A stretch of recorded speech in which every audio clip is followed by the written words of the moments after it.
Mr. MaximusBlack. Yeah. Hit me up with the sound of browsing socials in bed and accidentally opening a bright as hell advertisement. Oh, Jesus! Hopefully I didn't wake up the wife. Are you browsing socials or are you browsing porn? Which of the two? Well, you know what? Usually when I go to bed, I usually can't just like go right to sleep. I'm on like social media and shit. And if my light is bright, or I sometimes turn down my iPhone and for some reason it says that it's on 0, but it still makes noise. And then Kayla, like, if it could even make the slightest noise. It could be like, bing, and Kayla like, no, stop. And I'm like, what the fuck, Kayla? Like, it was a little tiny noise for, you know, a millisecond. So when the light is bright, usually she's rolling over and she's bitching and complaining about something. So that's like a real life thing for me. Then they're like, it's pay to win. Well, it's like, no, dude.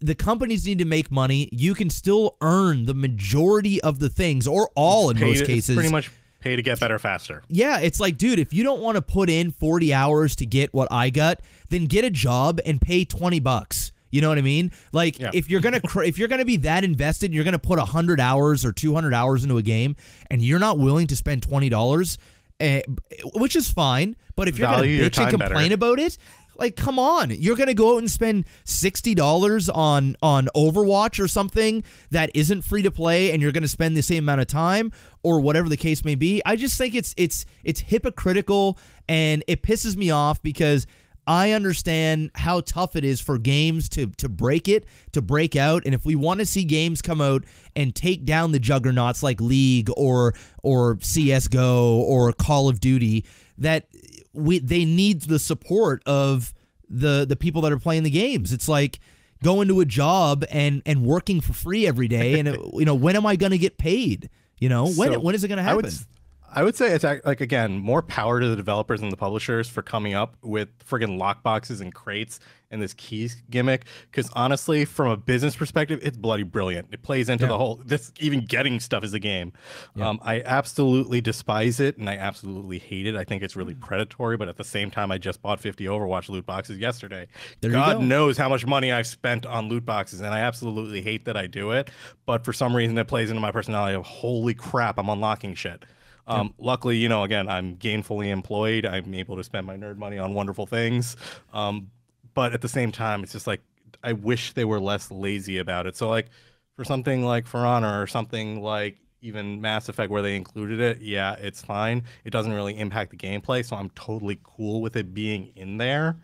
Hell, I don't even think in CSGO it doesn't count for anything other than cosmetics, so I think that's okay too. As long as they're not like locking, like, I'm gonna progress the game, or I can get only this special gear in this box and it impacts my ability to play the game, that's when it becomes a problem. Well, my big thing is, and I know I just spoke strongly about for free to play, and I kind of go on the other side when it comes to DLC. I hate DLC with a passion. Now, I know we're talking about free to play here, but it kind of mixes in. What kind of DLC though? I do not like season passes. I do not like when a game comes out and you got to pay extra for some sort of DLC. You know, the whole Mass Effect thing where they purposely cut out content to make you pay for it. All these different things. I fucking hate it. In fact, I completely disagree with you there. Well, we can get into it. Many games are obviously millions and millions of dollars, and they have to do this whole business buzzword, long tail revenue shit, where the free-to-play market has an infinite, so long as the game is played by a big enough group of people, revenue tail. It can go on and on and on as long as they can keep recoloring the same skin 14,000 times and selling it to somebody, it's there. For games that are like single-player experiences, or even games that are in a multiplayer environment, but they need to be refreshed more frequently, like a Call of Duty, for example, or like, let's say, Dark Souls, who just had its first, or its last, I should say, DLC get released. Companies need to be able to get more out of the money they put in to develop the assets that created the games in the first place. And so with Dark Souls 3, you got a good example of putting out DLC. You got 3 DLCs spread out a good chunk of time where they developed in between using the assets they had for developing the core game that allowed them to recuperate more money back on their investment of creating the base game as it stands. But there are loads of games that abuse that system and don't do it that way. And then have you spend a bunch of money for stuff that they already had pretty much done, or if they think that you're going to buy it, just run the price up on them. And again, then that comes back to, is that really their fault? Or is it the fault of the people that keep buying the shit? It all depends on the amount of content you get and the price you pay for it, I think. Like, you have games like Borderlands who did it fantastically. Your season pass gave you a discount on it, but each DLC was, what, 10 to 15 bucks? And you got 6 to 7 hours of extra gameplay beyond the original storyline. These were side stories, completely optional. If you love Borderlands, you can keep playing it. Fantastic. If not, awesome. Mass Effect was the same way. You got 40 to 50 hours of game. On Andromeda, I'm in like almost 100 hours of game, and I still haven't, done everything in the game. So, I got my money's worth for the original amount. And if I want more, I'm going to totally buy the DLC. That's how it's going to be. I don't really see a problem with that for DLC. As long as it's, not some crappy 1 to 2 hour thing for $20, then I think you're fine. Oh, I agree with you for the most part, believe it or not. I mean, if you're willing to go and pay money and you're willing to be brainwashed by Mass Effect, if you're gonna sit here and do their PR work for them, you're gonna sit here and do their PR work for them, Panic. You're gonna sit here and do their PR work for them, and you're gonna talk about fucking Mass Effect trying to save costs to not lay off people on certain seasons. Fuck off, man. It's the game development. That's how it works, man. They knew. Hey, it might be how it works, dude, but I got no sympathy for them. I don't have any sympathy. They got fucking caught. They could have came out and said, guys, we're going to release DLC. What do you mean they got caught? Dude, they got fucking caught. The shit was already made. Said. The shit was already made. It wasn't done, though.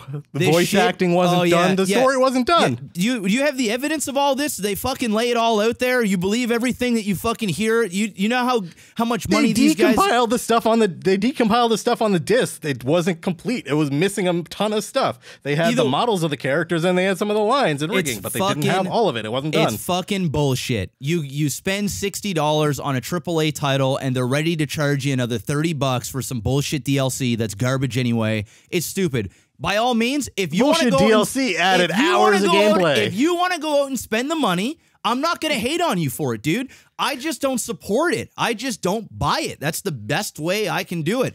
Hey, anybody can spend money. So what's the difference between $30 for story versus $30 for Hearthstone packs? Like, you're paying for digital cards versus entire hours of storyline and voice acting. I said there is a difference between free-to-play and a difference between pay flat out in front of you. Mass Effect, you have to pay for the game. Hearthstone, you can download it on your iPad, on your phone, on your fucking computer, and it's free. You can earn all those things. If you want to open the packs for the experience, you can. And to the people that pay for that, by all means, go ahead.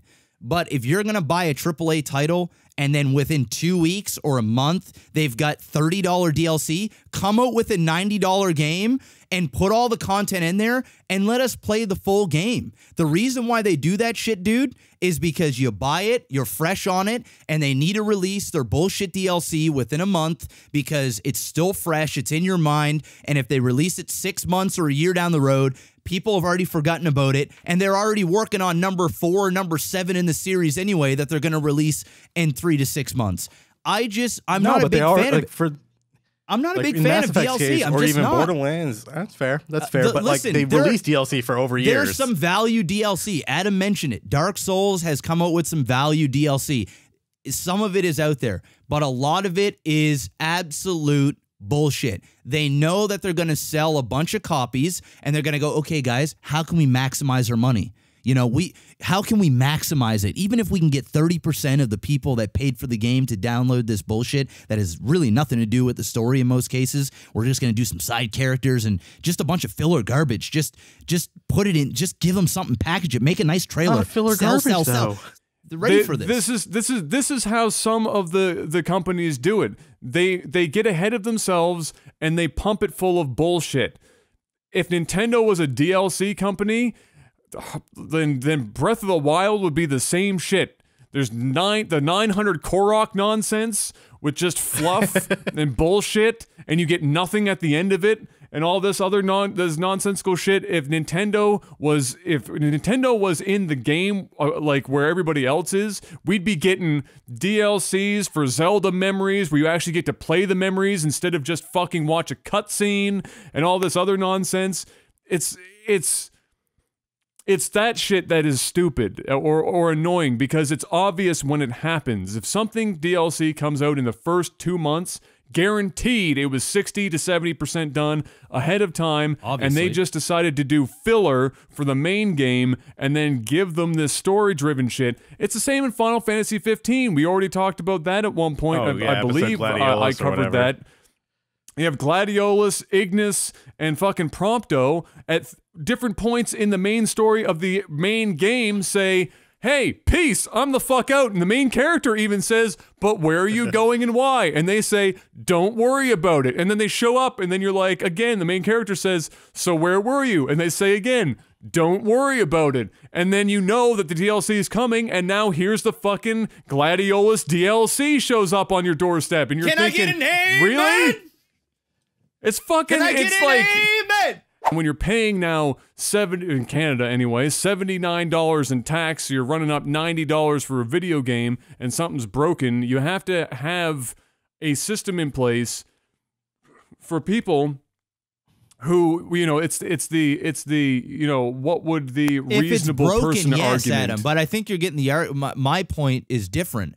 If the game is broken, it's unplayable. You know, literally there are games that come out and people can't even get online. The shit is fucking broke. Yeah, no, yes. I get your point. Where if they're doing it, but that's what I'm saying. For an hour, but like, but that's what I'm saying. That's an abuse of the system. That's what I'm saying. Is that's going to exist. It doesn't matter what policy you put in place, because the onus would always end up being on the consumer to prove their point that the game is broken, and the amount of time it would take for each individual case to be resolved, to be like, okay, it's broken, fucking show me it's broken. Send me some screenshots, send me a video, explain to me what happened, do this shit, send it off in an email. Now I've got to pay a bunch of people in Taiwan that are under the age 12 to fucking review a bunch of videos to show me whether or not this person's ticket is actually legit.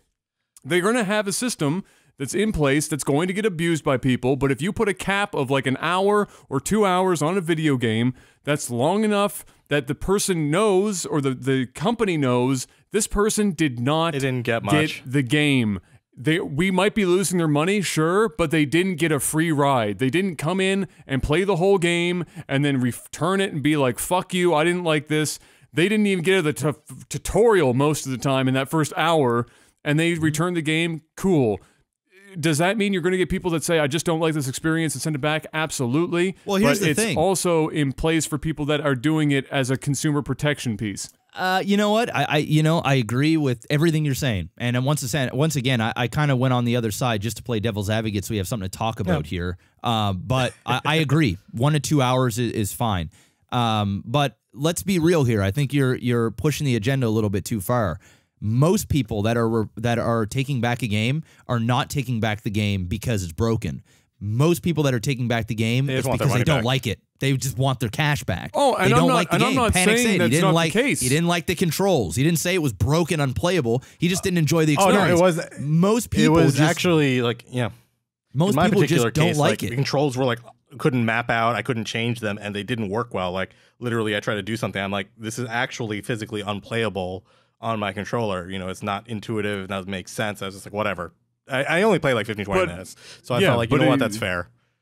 But again, I'm not pushing an agenda. Yeah. I didn't even mention that as a thing. I didn't say the majority. I didn't even mention that. Well, what you were saying is there's going to be people that are going to break the system or take advantage of the system. Yes. But when you the majority say that, will. When you say that, you make it seem like it's in a place, it's put there for people that cannot play the game, opposed to people that aren't enjoying the experience. The thing is most people that are returning it most people are just returning it because of the experience they had. They didn't like the game. And so they're saying, fuck this. I don't want to play it. And I don't think that's, that's overly appropriate.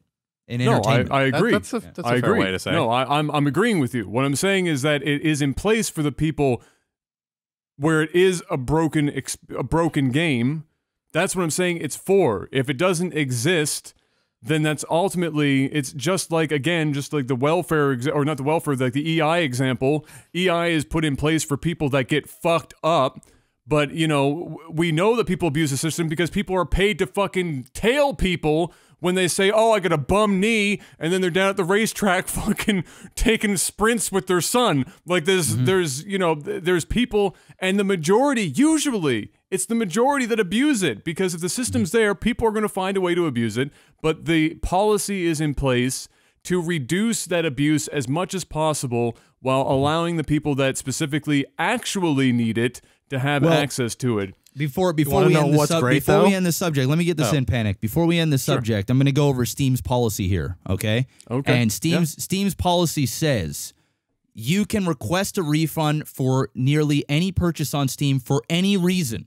Maybe the PC doesn't meet the hardware requirements. Maybe you bought the game by mistake. Maybe you played the title for an hour or two and just didn't like it. So they are legitimately refunding people for not liking the game. It doesn't say that this is in place. That's on Steam. Yeah. Well, where's Xbox's one or what at Microsoft? I'm sure if I pulled that up, it's going to say something very similar. So whether we talk about that's on them, yeah. I'm on board with that though, because that was my argument is most people are just going to take it back, and they're advocating that. And that is also a reason why they make it so hard for you to figure out how to actually get your refund, because they want you to just say, fuck it, I'm not dealing with this. Like, what do I have to do? I have to call a number, sit on a phone for 30 minutes, talk to some, you know, Indian dude. I can't understand what he's saying. You know, have them put me on hold, transfer. Oh, you're on the wrong, you know, 1-800. Call the 188 number. And they do all these things so that eventually you give up and you suck it up. This was supposed to be like a limited run thing. They're only going to do it for like a couple of months, and they're already like, when they saw the demand, they kept going. But they're like, yeah, we never intended to keep this going or keep making it to like satisfy the demand. It was supposed to be like a short run, like novelty item, which apparently, and like Reggie Fils-Aimé even came in and said, he was just like, hey, this was like, we targeted this for like the 30 to 40-year-old person who wanted the nostalgia factor. We weren't expecting, but everybody was buying core them, gamers right? to pick it. Yeah, they weren't expecting core gamers to pick it up. So like, we extended effort and we pushed the pipeline to build it. But it's like, we have a lot of virtual console stuff coming up. We have a lot of other stuff coming up. This was supposed to be like a, you know, like an anniversary level item. So it was supposed to be limited edition. That's why we're discontinuing it. That was their reasoning behind it. And they like they flat out said we didn't put a lot of effort into it. I agree with you. It's probably closer to you. I truly believe that people were modding these things. You know, they got those Raspberry Pis out now, and it was like, do I buy a Raspberry Pi or do I buy this emulated Nintendo, this Nintendo Mini?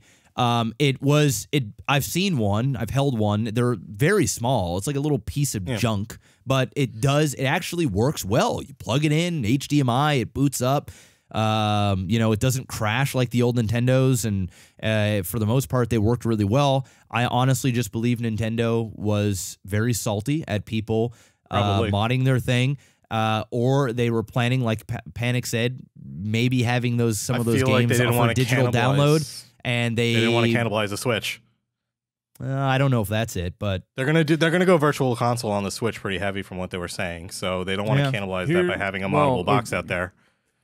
I think my take on it, it's Japan being Japan again. Yeah, they're just stupid. I mean, we're all here trying to figure out why they're doing it. I don't want to be that guy. I don't want to be that guy because every week I feel like I'm shitting on Japan or something. But like, come the fuck on. You've got 30 games.